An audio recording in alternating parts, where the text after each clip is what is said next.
एक छोटे से गांव के नजदीक एक घना जंगल था। जंगल में एक बरगद का पेड़ है, जिसकी सबसे नीची डाली में एक छोटी प्यारी सी गौरैया रहती थी, जिसका नाम टीलू था। सुबह के समय बरगद के पेड़ पर बहुत सी चिड़िया खुशी से आसमान में उड़ रही है।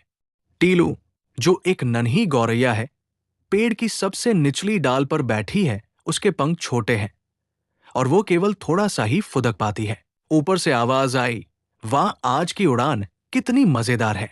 कालू कौआ तेजी से नीचे आता है और टीलू के पास जोर से काव काव करता है। कालू हंसते हुए, ओए टीलू, आज नीचे ही बैठी हो। तुम्हारा तो पता ही नहीं चलता कि चिड़िया हो या जमीन पर फुदकने वाला मेंढक। कालू एक छोटी उड़ान भरता है और वापस आता है। दो तीन और चिड़िया कालू के साथ हंसती है। टीलू धीरे से उदास होकर कालू से कहती है, मैं कोशिश करती हूं।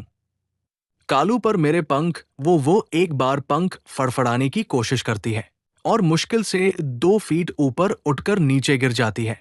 कालू जोर से बोलता है, देखो देखो टीलू की शानदार उड़ान। हाँ, इतनी देर में तो मैं 7 बार पूरा जंगल घुमाता हूं। तुम क्या खाकर बड़ी हुई हो? सब हंसते हैं। टीलू सिर झुका लेती है। तभी मीठी मैना, जो टीलू की दोस्त है, वहां आकर कालू को टोकती है। मीठी कालू, तुम किसी का मजाक क्यों उड़ाते हो? हर कोई एक जैसा नहीं होता। कालू मीठी को अनदेखा करते हुए, दूर रहो।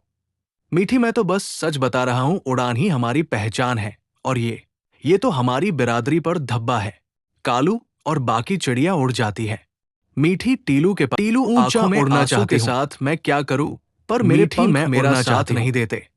मैं किसी काम की नहीं हूं। मीठी, नहीं टीलू, उड़ना ही सब कुछ नहीं है। तुम्हें भगवान ने कोई और खासियत जरूर दी होगी। जरा ध्यान से देखो, तुम्हारे पास क्या है जो हमारे पास नहीं है।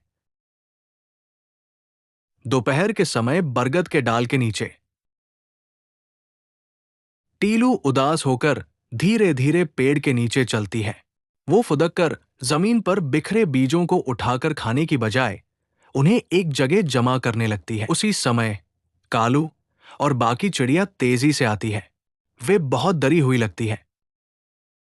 कालू हाफते हुए, भागो भागो, शिकारी का जाल लगा है। एक चिड़िया, वो पास वाले खेत में बड़ा सा जाल लगा गया है। अगर जमीन पर उतरे तो फंस जाएंगे। सभी चिड़िया पेड़ पर बैठ जाती है और नीचे देखती है। टीलू उन्हें देखती है। कालू, हम भूखे हैं लेकिन नीचे नहीं जा सकते, कोई रास्ता नहीं है।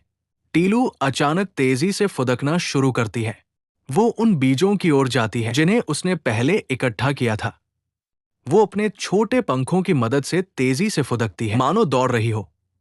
वो बड़ी फुर्ती से जाल से बचकर बीजों को एक छोटे छेद वाली जगह से पेड़ की तरफ धकेलना शुरू करती है। जोर से फुदकते हुए, मीठी, तुम यहां से नीचे रस्सी की तरह लटकी हुई टहनी को पकड़ो, मैं दाने ऊपर उछाल रही हूं।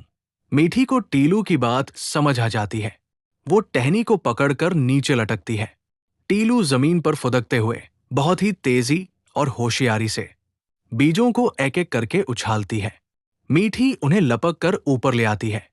टीलू उड़ नहीं सकती, इसलिए वो जमीन पर रहकर जाल के किनारों से बचते हुए काम कर रही है।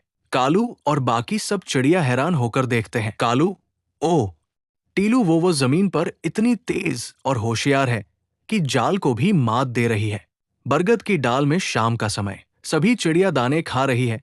कालू शर्मिंदा होकर टीलू के पास आता है। टीलू अब भी थकी हुई है लेकिन खुश है। कालू शर्मिंदा होकर, टीलू, मुझे माफ कर दो, मैंने तुम्हारा मजाक उड़ाया क्योंकि तुम उड़ नहीं पाती थी। पर आज तुमने ही हम सबकी जान बचाई और हमारा पेट भरा। तुम उड़ नहीं पाती, लेकिन तुम जमीन पर हम सबसे ज्यादा काम की हो। टीलू मुस्कुराते हुए, कोई बात नहीं। कालू, मीठी ने कहा था कि उड़ना ही सब कुछ नहीं है। मेरे पंख भले ही मुझे आसमान न दिखा पाए, पर मेरे पैर मुझे जमीन पर भागना सिखाते हैं और मेरे दिमाग ने मुझे रास्ता दिखाया। मीठी खुशी से, टीलू, तुम वाकई खास हो। तुमने साबित कर दिया कि असली ताकत पंखों में नहीं, इरादों में होती है। सभी चिड़िया खुशी से टीलू के लिए ची ची करती है। टीलू अब गर्व से अपनी जगह पर बैठी है। टीलू खुशी से अपनी जगह पर फुदकती है। उसके छोटे पंख भी अब उसे कमजोर नहीं लगते। कहानी अच्छी लगे तो चैनल @radhekrishna 007 को लाइक, शेयर, कमेंट और सब्सक्राइब करना ना भूलें।